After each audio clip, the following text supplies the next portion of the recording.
Faleminderit, zonja nënkryetare e Kuvendit. Në fakt, të dy zonjat që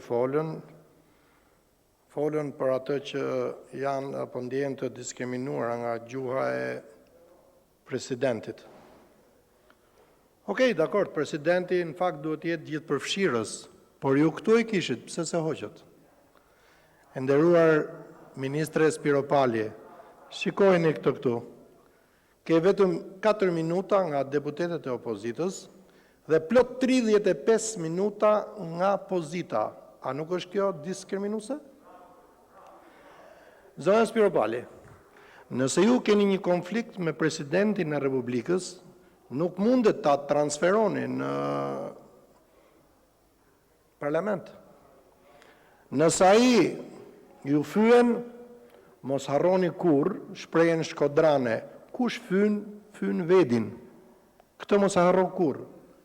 Po në rastet caktuara, edhe ju duhet jeni më e përmbajtur.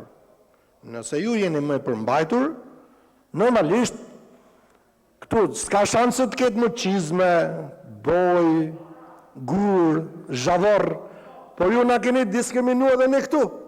Kryeministri, dorë për dorë, qend let lejnë, karvani shko përpara. Ç'është është kjo? Nuk është diskriminuese. Pra, korrektoni kryeministrin në fjalën e tij dhe romët, egjiptianët, vllehët dhe të tjerë që s'kan vend në administratën tuaj. Duhet i hapni vendet. Megjithse keni 25 mandate të vjedhura, akoma thoni do marrim ne për të tretën herë pushtetin. S'keni shanse, zero shanse i keni. Edhe e fundit që them, ku ka më diskriminuese se sa një nga imamët e Tiranës marrët në ato që quhet Biz 41? Ç'është kjo? Ç'është ky diskriminim? Edhe të njerëzve që përfaqësojnë në një farë mënyrë edhe pas dënimit. Megjithatë për këtë do të ketë një interpelancë me ministrin e drejtësisë dhe ministrin e brendshëm e përsëris sa muxhedin kanë Shqipëri. Deputeti Kujtim Gjuzi, Partia Konservatore duhet ta di.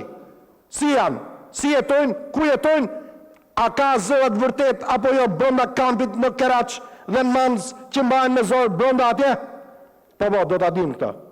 E njoftoj të gjithë shqiptarët se Kujtim Gjuzi në bashkëpunim me 3 deputet tjerë ka një ftesë nga Parlamenti i Republikës Islamike të Tiranit, i cili ka në kujdestari 51 vende, që nuk i kanë dhënë Kosovës të drejtën për të qenë si shtet. Do ta shohim në konsulencë me kryetarin, me miqtë tanë, britanik dhe amerikan, se na duhet ta bëjmë këtë vizitë apo jo. Faleminderit zonja nënkryetare. Faleminderit zoti Gjuzi, po zonja Spiropali. Një sqarim për deputetin parafolës, por dhe për publikun, se besoj meriton vëmendje kjo çështja. Zoti Gjuzi, Zoti Gjuzi, ne nuk e kemi zgjedhur presidentin e Republikës, se nëse ne do I kishim votat për të zgjedhur një president republike sipas mendësisë tonë dhe dëshirës tonë, jeni të sigurt që nuk ishte për t'i ardhur radha presidentit aktual, është zgjedhur me votat e tij. Kishte votat në kuvend? Po. Këto ishin kushtet në atë kohë dhe kjo është e vërteta. Ju mund të thoni ç'të doni, po kjo është vetëm për konsum politik. Për sa I përket çështjes së diskriminimit dhe fjalës që e përdorni pateklif, do ju them që është një fjalë me shumë peshë të cilën nuk mund ta përdorni në një mënyrë të tillë.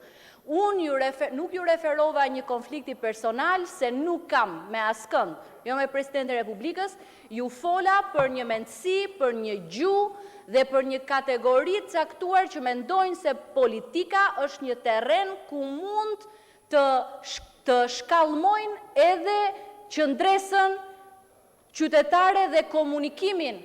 Politika nuk është vendi I baltës, I sulmeve dhe I gjuhës të urrëties dhe diskriminimit që ka filluar të përngjajsoj me gjuhën e agimit tani. Është vendi ku prodhohen ide, alternativa, ndryshime dhe ku njerëzit marrin shpresë. Frymëzimi që vjen nga institucione të tilla për qytetarët është dëmtues deri në detaj dhe ne duhet Ne duhet i vëmë fre tani. Na detyron jo vetëm të qenurit deputet, po të qenurit qytetar, të qenurit prindër. Nuk mundet që fëmijët e Shqipërisë të dëgjojnë atë lloj gjuhë dhe më pas thonë pse ikin të rinjt. Ikin të rinjt se të rinjt nuk mund të durojnë të kenë në krye të shtetit individ të tillë që kanë shkallmuar çdo normë.